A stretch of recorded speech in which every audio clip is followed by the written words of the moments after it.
Et puis, bêtement, j'ai commencé à jouer à Da. Alors, j'ai arrêté et je me suis dit, c'est fini, va l'apprendre ailleurs. J'ai donc passé 8 heures d'affilée à l'apprendre au lit. De la fureur explosive sur scène à une vie hors scène, discrète mais profonde, le parcours de Jeff Beck est rempli de rebondissements dramatiques, d'humour sincère et de choix audacieux et non conventionnels. Imaginez un jeune rebelle du rock si déterminé qu'il a littéralement mis en pièces un instrument de musique par passion. Quel instrument de musique a-t-il mis en pièces ? Donnez vos idées en commentaire. Je révélerai la réponse plus tard. Nous découvrirons aussi comment ces choix de carrière audacieux ont redéfini le rock et laissé un héritage durable. Restez avec nous pour une exploration captivante de sa vie. Mais avant de plonger dans son mode de vie, il est essentiel de revenir au tout début, qui a posé les bases de chaque moment clé à venir. Jeunesse. Au début du rock and roll, un jeune Jeff Beck défiait déjà les attentes dans un monde qui valorisait la tradition. Né en 1944 à Wellington, dans le Surrey, il a grandi dans un foyer modeste où la formation classique était la norme. Pourtant, même enfant, son esprit indomptable ne pouvait être maîtrisé. Sur fond d'optimisme d'après-guerre et de l'émergence de la culture juvénile, le monde de Jeff était rempli de l'effervescence des rues animées de Londres et de la détermination silencieuse d'un garçon qui connaissait sa propre voix. La jeunesse de Jeff était faite de moments nostalgiques et d'une rébellion brute, sans filtre. Même quand ses parents ont insisté pour des cours de piano, l'étincelle en lui restait vive. Dans un épisode inoubliable que nous avons évoqué plus tôt, le jeune Jeff, frustré par les contraintes de l'apprentissage musical formel, a littéralement démonté un piano. Cet acte dramatique n'était pas qu'un accès de colère. C'était une déclaration de son aspiration à la liberté qu'offrait la guitare électrique, une liberté qui allait définir son avenir. Son instrument fait maison, bricolé à partir d'une boîte en bois et de fils d'avion miniatures, était bien plus qu'une guitare de fortune. C'était un symbole de sa créativité sans relâche et de sa détermination. Nourri par les sons du rockabilly et les premiers disques de blues, le parcours musical de Jeff a été encore enrichi par des mentors comme le légendaire Ian Stewart, qui lui a fait découvrir la profondeur du blues de Chicago. Au milieu de ces influences formatrices, même le simple plaisir de faire des virées dans la MG Roadster de son oncle offrait un aperçu des deux passions qui allaient façonner sa vie, la musique et la route ouverte. L'humour et la défiance de ses premières années révèlent un jeune homme qui équilibre la rébellion avec un sens artistique inné. Chaque défi et chaque petite victoire l'ont préparé aux batailles de la scène qui l'attendaient. Néanmoins, les graines de son génie artistique, semées dans une enfance turbulente, étaient sur le point de donner naissance à une carrière révolutionnaire qui allait redéfinir la musique rock. Carrière et succès. La carrière de Jeff Beck a connu de nombreux hauts et bas, entre décisions audacieuses, querelles inattendues et moments d'art sublimes qui reflétaient parfaitement l'esprit rebelle de sa jeunesse. Après ses premiers actes de défi, il a fait irruption sur la scène avec les Yardbirds en 1965, prenant la relève du légendaire Eric Clapton. Ce moment clé a non seulement marqué ses débuts parmi la royauté du rock, mais a aussi déclenché une rivalité tacite qui allait plus tard alimenter sa détermination sans relâche. Son passage au sein du groupe, marqué par des concerts électrisants et un jeu de guitare innovant, a posé les bases d'une vie entière de réinvention. Malgré ce succès précoce, le parcours de Jeff n'a jamais été facile. Dans un rebondissement spectaculaire, il a quitté une tournée à succès en plein concert, préférant son intégrité artistique au conformisme commercial. Son départ audacieux de la Dick Clark Caravan Tour a choqué aussi bien les fans que les professionnels du secteur, renforçant ainsi sa vision intransigeante. La formation du Jeff Beck Group a vite suivi, ses collaborations avec Rod Stewart et Ronnie Wood donnant naissance à des albums devenus des références du rock. Pourtant, en coulisses, les tensions couvaient et les divergences créatives menèrent parfois à des incidents amusants, mais aussi à de douloureux regrets. Un tournant particulièrement mémorable est survenu avec son album instrumental révolutionnaire Blow by Blow. Produit par George Martin, le disque était une expérience audacieuse qui fusionnait le rock et le jazz fusion, captivant le public du monde entier et consolidant sa réputation d'innovateur. Cependant, le chemin vers le succès a également été ponctué de défis personnels.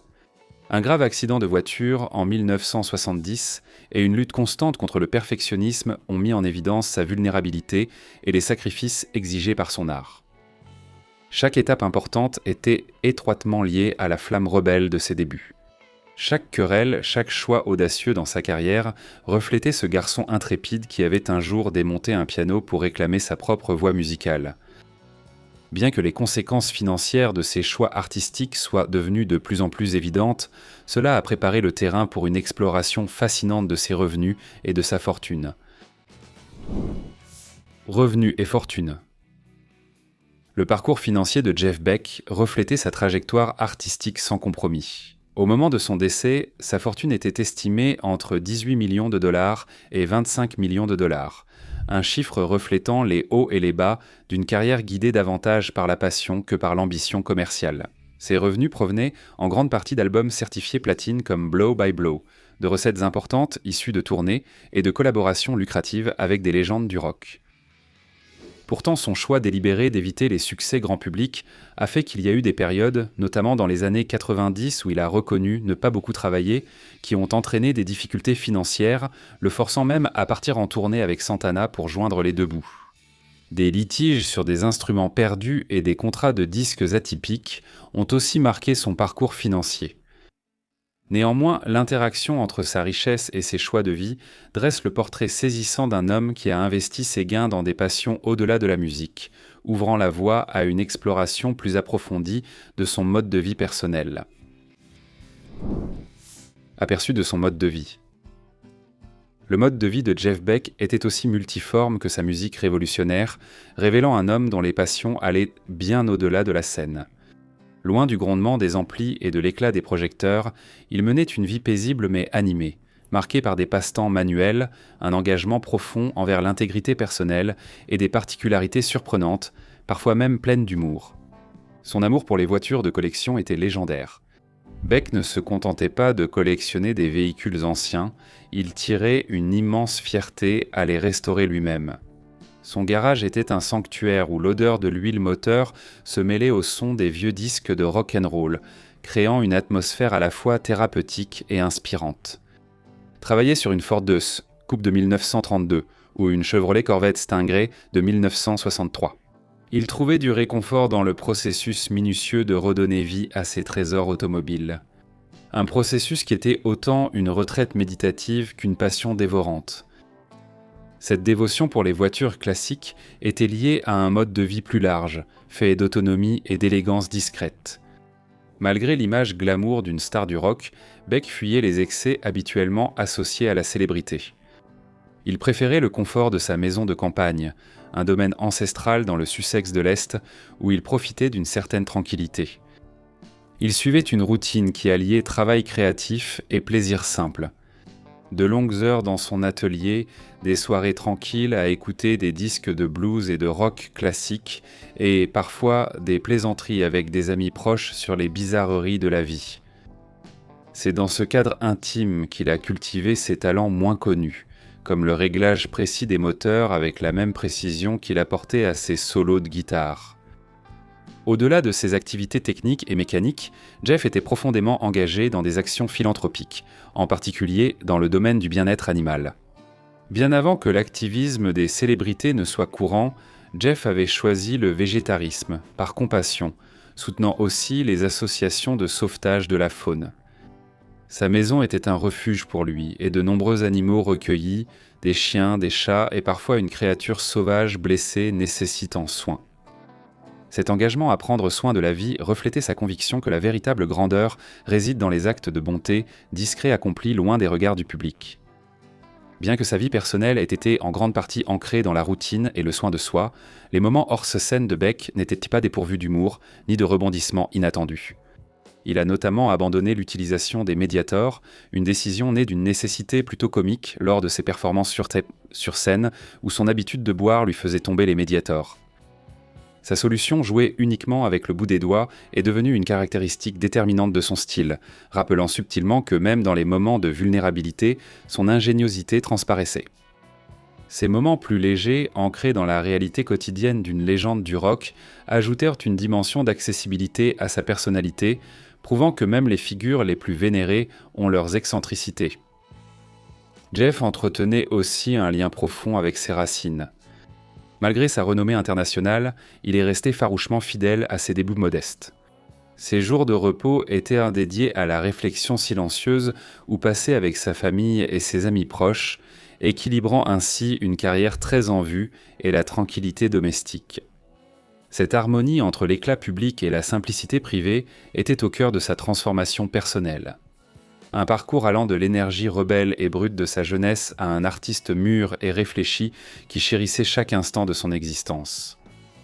Chacune de ces facettes, son approche pratique de la restauration automobile, son engagement envers le bien-être animal, ses routines quotidiennes et sa capacité à trouver de l'humour au milieu du chaos, dressent le portrait d'un homme qui vivait de manière authentique. Son mode de vie était un choix délibéré, un contrepoint aux excès éphémères de la célébrité du rock et un témoignage d'une vie pleinement vécue, sur scène comme en dehors. Néanmoins, les liens personnels et les relations significatives qui se sont entremêlés à ses choix de vie révèlent une autre facette essentielle de son caractère, préparant le terrain pour explorer les liens qui ont façonné son parcours remarquable. Relations et connexions. La vie de Jeff Beck était autant marquée par les relations qu'il a cultivées que par la musique qu'il a créée. Ses liens profonds avec d'autres musiciens, ses amis et même sa famille témoignaient de son esprit généreux. Au début, en remplaçant Eric Clapton dans les Yardbirds, une rivalité s'est créée entre les deux légendes. Mais malgré l'intensité sur scène, elle a évolué en respect mutuel et camaraderie hors scène. Sa complicité avec des pairs comme Rod Stewart et Ronnie Wood au sein du Jeff Beck Group a apporté des moments de rires et de taquinerie bon enfant, équilibrant l'intensité de la vie rock avec une véritable affection et loyauté.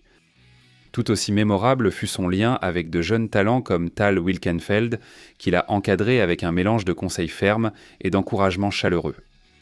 Ce rôle de mentor soulignait sa conviction de cultiver les talents bruts, reflétant le soutien qu'il avait lui-même reçu de mentors comme Ian Stewart.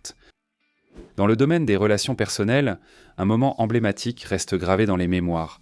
Son anecdote à la fois humoristique et touchante à propos d'un ultimatum lancé par une partenaire, où sa réponse « c'est soit cette guitare, soit moi » révélait à la fois son esprit irrévérencieux et son dévouement indéfectible à son art. Jeff partageait également une amitié rare et sincère avec l'acteur Johnny Depp. Pendant les périodes difficiles de Depp, Jeff lui a offert refuge et un sentiment de famille dans son domaine à la campagne. Ces liens, forgés dans des moments de vulnérabilité et de résilience, mettent en lumière les multiples facettes d'un homme qui était aussi accessible et bienveillant en privé qu'il était farouchement innovant sur scène. Pourtant, le sanctuaire où beaucoup de ces moments intimes se sont déroulés, le domaine historique de River Hall, a joué un rôle essentiel dans la construction de son univers personnel, servant de décor à ses relations et liens les plus précieux, et posant les bases pour une exploration de la maison qui a servi d'ancrage à sa vie légendaire.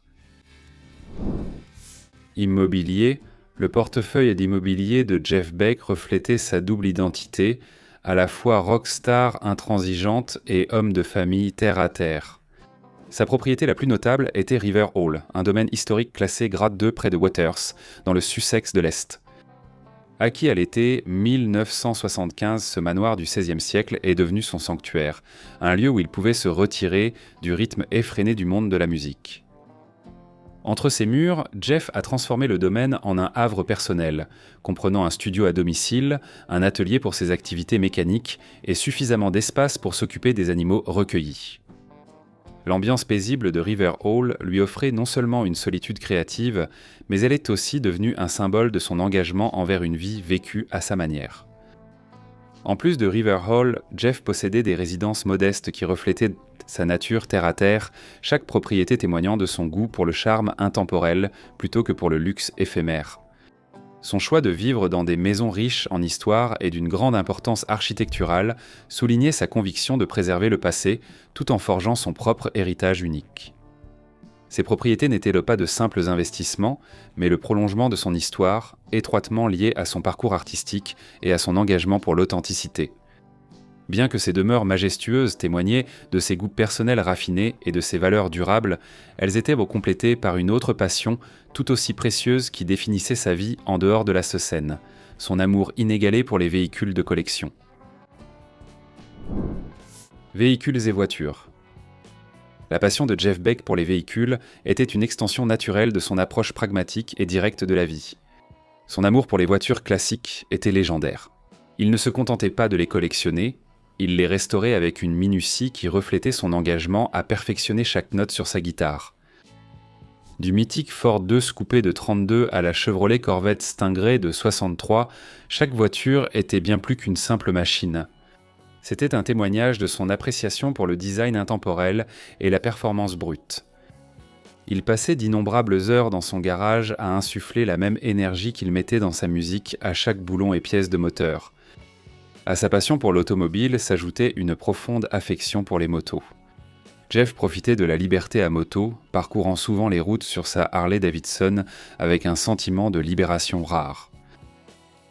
Son enthousiasme pour ces machines ne se limitait pas à la vitesse ou à l'esthétique, c'était avant tout une expérience viscérale et tactile, une connexion avec le métal et la route. Bien loin des excès sophistiqués souvent associés au mode de vie des célébrités. Alors que de nombreuses stars du rock exhibaient jets privés, yachts et hélicoptères comme symbole d'opulence, Jeff restait d'une modestie rafraîchissante. Aucune preuve n'indique qu'il ait investi dans de tels moyens de transport extravagants. Il trouvait plutôt une satisfaction concrète à travailler sur des voitures et des motos classiques et à en profiter. Ses choix soulignaient un engagement envers l'authenticité, une préférence pour l'artisanat manuel plutôt que pour des démonstrations ostentatoires de richesse. Néanmoins, la manière discrète mais passionnée avec laquelle il poursuivait ses intérêts automobiles fait partie intégrante de son héritage durable, préparant le terrain pour une compréhension plus profonde de sa situation actuelle et de l'impact durable de sa vie remarquable. Héritage. L'héritage de Jeff Beck perdure comme un témoignage de son art révolutionnaire et de son intégrité sans faille. Bien qu'il soit décédé en janvier 2023, son influence continue de se faire sentir dans le monde de la musique. Des développements récents ont vu apparaître des tournées hommages comme The Spirit of Jeff Beck 2025, tour célébrant sa sonorité intemporelle, tandis que des collaborations inédites et un EP posthume offrent un nouvel éclairage sur son génie créatif. Ces projets soulignent son impact durable, garantissant que de nouvelles générations de passionnés de musique découvrent son style innovant et sa passion sans relâche. Dans des entretiens introspectifs avant sa disparition, Jeff exprimait le désir de rester authentique, accordant plus d'importance au processus créatif qu'au succès commercial. Sa reconnaissance sincère de ses luttes personnelles et son engagement à soutenir les jeunes talents nous rappellent que son art était autant une question d'humanité que de musique. Alors que les fans continuent de revisiter ses enregistrements classiques et de découvrir des trésors oubliés, sa vie demeure une source d'inspiration, rappelant comment un esprit rebelle peut transformer le monde du rock. Merci de nous avoir suivis dans ce voyage à travers l'extraordinaire vie de Jeff Beck. Qu'est-ce qui vous a le plus surpris dans son héritage ? Partagez vos réflexions dans les commentaires ci-dessous. Merci de laisser un j'aime, de vous abonner et de découvrir nos autres vidéos.